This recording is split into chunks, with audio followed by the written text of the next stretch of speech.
Sosialin'ny mponina kosa tao aorian'ny ireny fandravana trano teny Akatam-bahoaka ireny ny volana May lasa teo andala-pijerena ny toerana sy ny trano anasiana ireo trabona amin'izao fotoana izao ny ministeran'ny mponina araka ity tato-baovao ity.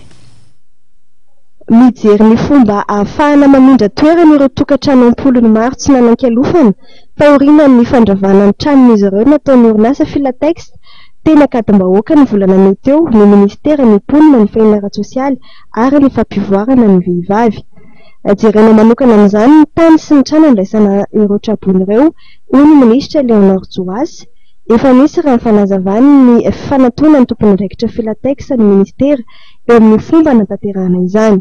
Fotoan'izao izay efa mikarakara ny mety famindra amin'ny findramona izany teo kanefa n'izay tsy vita vetivety satria toerana ametrahana azy ireo tsy maintsy mbola tedavina. Manarakarak'izay ny trano ihany koa ipetrahan'izy ireo tsy maintsy mbola omanina satria samy mahafantatry tsika fa ny fanjakana tsy manana trano andraisana olona tsy manan-kelofana.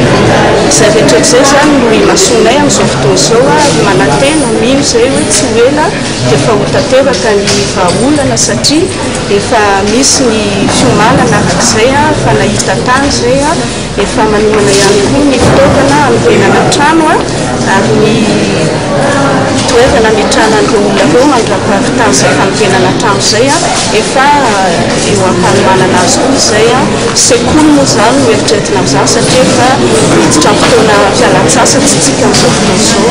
Izay no ny azo ambara fa rehefa vonona daholo ny rehetrarehetra dia tsy maintsy antso antsika mpanao gazety melabelatra lalingalina kokoa mikasika an'izay. Isan'ny minisitra nampanantsonso ny mamboaka tamin'ny alalan'ny voamera-misahana ny asa sy ny asa-panjakana eo anivona ny teny miram-pirenena. Iresaka mahakasika ny fandefasana mpiasa ivelany ny minisitra mponina ny fiainana ara-tsosialy ary ny fampivoarana ny vehivavy tamin'ity androany ity, saingy ireo mpikambana ao anatiny izany voamera izany indray no tsy tonga teto Tsimbazaza. Ny antony tongavanay taty androany dia misy fiantsoana avy amin'ny commission mikasika ny fonction publique travail et loi sociale.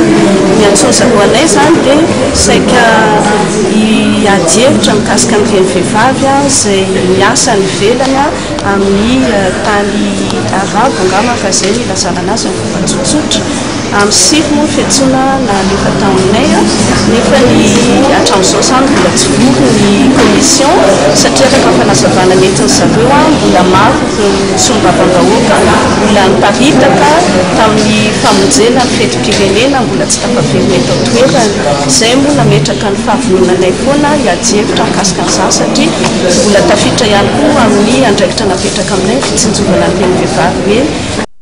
Vonona hatrany ambali ny fampiantsoana azy ny minisitra izay nanambara fa ny fandefasana mpiasa amin'ireo firenena arabo dia andraikitra ny ministera maromaro ka ankoatra ny departemanta misy azy dia voakasika ihany koa ny fitsarana.